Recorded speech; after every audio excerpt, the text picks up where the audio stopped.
You know, there's some content that we just cannot put on YouTube, and that is what this particular podcast episode is for.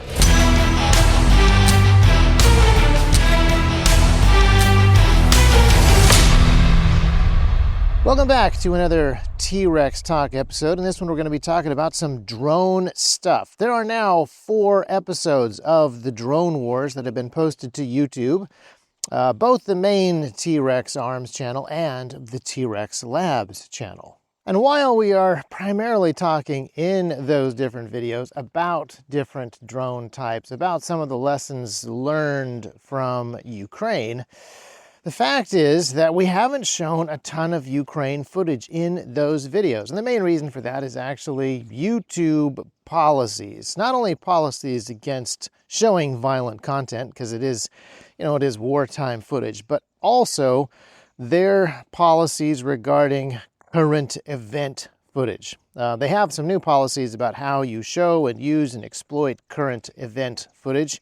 I think that's probably, getting ready to fortify the election. That's probably what that policy is for. And so, as a result, we've shown random footage from Ukraine.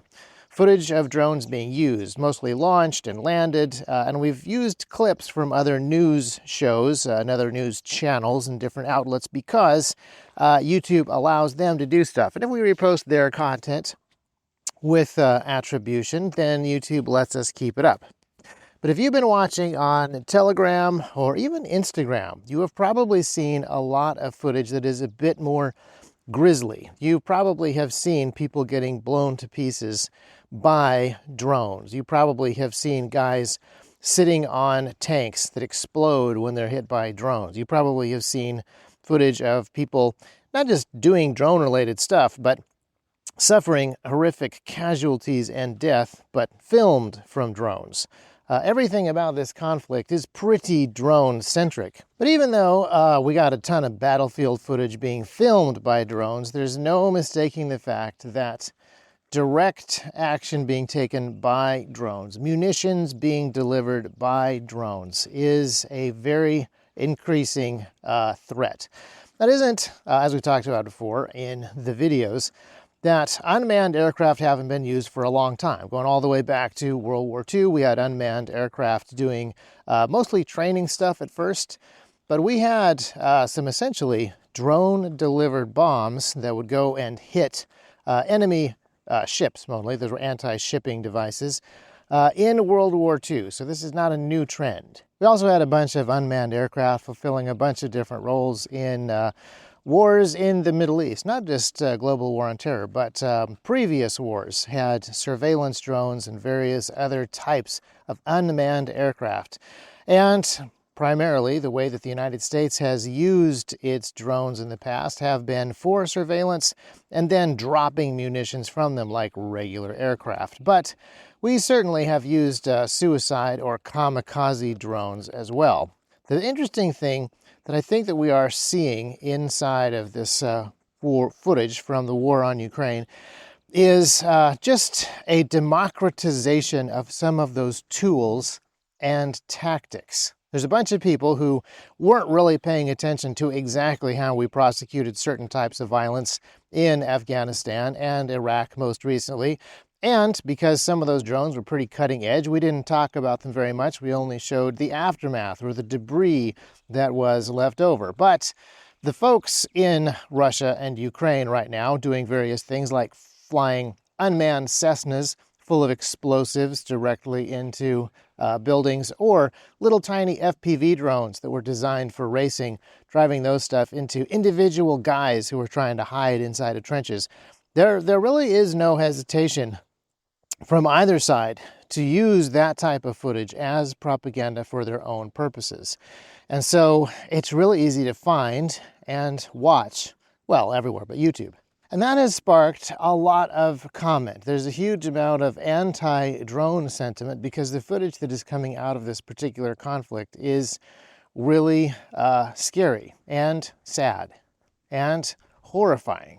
And I'm not entirely sure what people are primarily terrified about. I don't know if it's just the death from above, the fact that it's really, really hard to hide from drones, whether it's the fact that these drones were originally thought of as toys, and many of them that are carrying the explosives actually were built to be toys in toy factories in China. But it is deeply unsettling for a lot of people, including me. I don't enjoy watching that footage. And it is pretty terrifying to see the drone operators engaging in this kind of cat and mouse game with guys that are caught out in the open trying to hide behind the burnt out husks of other detonated vehicles or even wheelbarrows, trying to stop the drones by throwing rocks and sticks and pieces of cloth at them. It is pretty grim stuff, and as I am getting older and I have young kids that are also getting older, I realize that I am looking at the face of war today and the face of war tomorrow. Wars that they may see in their lifetimes and potentially, hopefully not, but very possibly participate in. So does that mean that I'm joining the large chorus of voices that is complaining about drones and saying that drones need to be banned and that drone warfare needs to be banned, or that FPV drones, suicide drones, kamikaze drones, these scary drone types need to be banned? Well, no, actually. So I have an interesting position that is not held by most of the people on the internet. I believe that technology is actually neutral, and that nothing else is. There is no such thing as a neutral idea, a neutral position, or a neutral person. But I actually do believe that all technology is neutral right up until the point that it gets used by a person. It will then be used to do something that is either good or evil. Now, there are technologies that are harder to use for good than for evil. And let's go back to World War I. World War I was a time in which a whole bunch of brand new technologies came into play on the battlefield. There were hints of this in the war between the states, when Union and Confederate soldiers fought each other with new rifles, new tactics, new ways of introducing artillery, new powerful artillery pieces, even balloons being used for aerial spotting. There were a bunch of new things that began to show their faces on the fields of that particular war. The Civil War was the beginning of a bunch of new mechanized, industrialized warfare. We didn't really see that come into play in a massive, massive, earth-shaking way until World War I.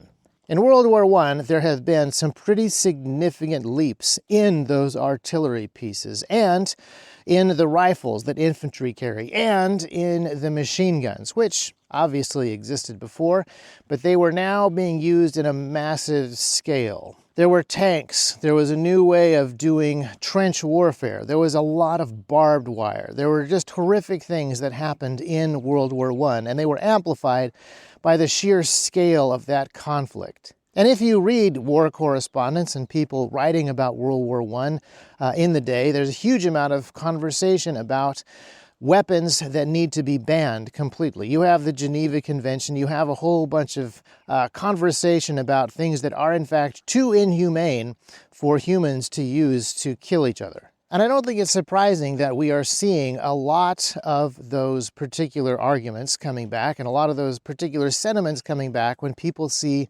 footage from Ukraine. There's another element to it, which is that even though the war between the states, the Civil War between Union and Confederate sides in the United States was pretty heavily photographed, one of the first large-scale conflicts that was photographed with the very beginnings of cameras and daguerreotypes. World War I is one of the first very large-scale wars that was covered by lots of photography, and newspapers were able to print photos. And this was a conflict that was covered more widely than previous conflicts and was seen in pictures by more people who were not physically there. This conflict in Ukraine is similar. We've obviously had armed conflicts at different places on the globe for an awfully long time. But in the same way that the first Gulf War was covered by CNN in ways that were kind of new to people, 24/7 news coverage, embedded news crews, constant video footage of stuff that is happening on the ground. We're kind of seeing the same thing on a much larger scale with this war on Ukraine. There's just a huge amount of GoPro footage and drone footage that is all over the internet. It's not really allowed on YouTube, but it's appearing there, at least for short periods of time, and it's on Telegram, and it's on Instagram, and it's kind of everywhere else. People are seeing things that previously were not very well documented, and it is a kind of war that we Americans haven't really seen for a while.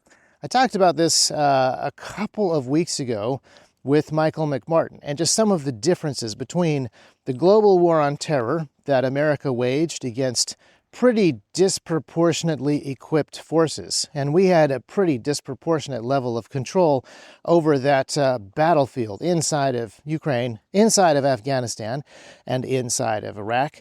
But what we're seeing in Ukraine right now is two near-peer forces duking it out over bits of ground. This is more traditional warfare. This is what actual wars have looked like for millennia. The tools that the guys use have changed over the many centuries, but people killing each other in the mud is the standard. Large groups of one population killing large groups of another population over the ground that they are standing on.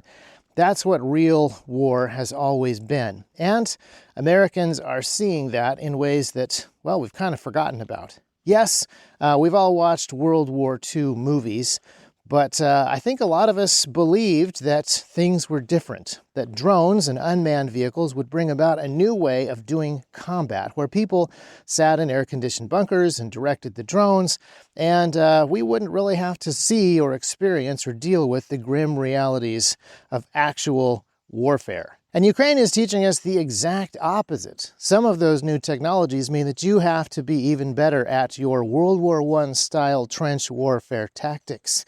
You got to be even better with your barbed wire, and you got to be even better with your visual camouflage, because drones are hunting you from above, just like the old original World War I wood and canvas aircraft. It is a war of attrition, and people are running out of their really precise guided munitions. And so what you would rather do is use aerial spotting to bring in dumb artillery fire from smaller artillery units and smaller bore artillery guns.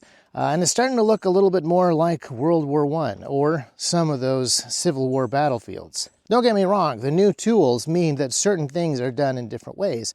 But the end result of a lot of people being blown to pieces in the mud is really similar. And so when people look at that, instead of realizing that this is a constant throughout this type of massed state versus state conflict, they are saying that this is something that needs to be changed. It's a little bit like that debate in World War I all over again. What are some of the technologies that are intrinsically evil that we could ban? Could we bring modern gun control to the battlefield so that it is safer and nicer, and nobody has some sort of disproportionate advantage over the other, and nobody brings back footage of stuff that is so icky and unpleasant? And as horrific and gruesome as a lot of that footage is, I stand by my opinion that all technology is neutral. Again, some of it is harder to use for good than others. Some of it definitely is harder to control than others. The poison gases that were used in World War I had a tendency to be driven by the wind, which neither side had any control over, and go to places where it wasn't supposed to be. So it's very difficult to use poison gas for good, where you actually are completely confident that it will only do what you want it to do. Indiscriminate machine gun fire and unguided rockets are kind of similar. But if the battle space is large enough and you know that enemy combatants are spread over a big enough area and that non-combatants are not there, I think that they can totally be used in a just way. And as scary as it is to be hunted by little drones, you have to admit that they are far more discriminating and far more focused than an awful lot of other battlefield technology. Yes, it is very heart-wrenching to watch the footage of guys who are trying to hide from drones and this really brutal cat and mouse game that is going on between the drone pilot and that poor fool with nothing but a 2x4 to defend himself against the little package of high explosives. I mean, it's hard to watch. But in reality, it is no different than the kind of cat and mouse games that snipers and counter snipers have always played ever since there was basic marksmanship. And even some of the tactics where you use poison gas to get people out of their trenches, and then you use the first wave of FPV drones to wound guys, and then you use the second wave of FPV drones to hit the guys that come out with the stretchers. I mean, that's been happening as long as there have been trenches and there have been rifles. That is the kind of inhumanity that can only be perpetrated by, ironically, humans. It really has nothing to do with the technology at all. So, are these type of drones the sort of things that we can control and use discriminately or indiscriminately? And that is where I think we draw a very interesting line between the autonomous drones that are set free to go and pick their own targets and the FPV drones that are driven by individual people over relatively short ranges.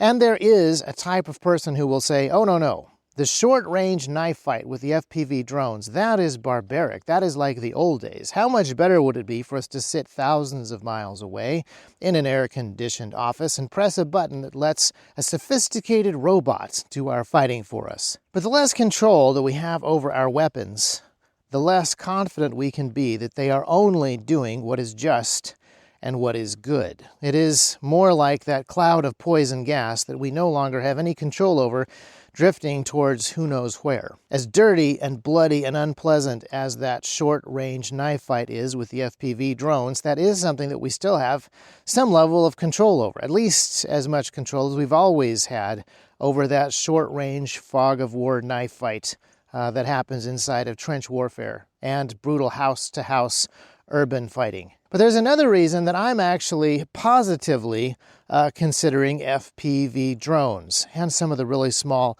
lightweight, short-range, low-cost devices.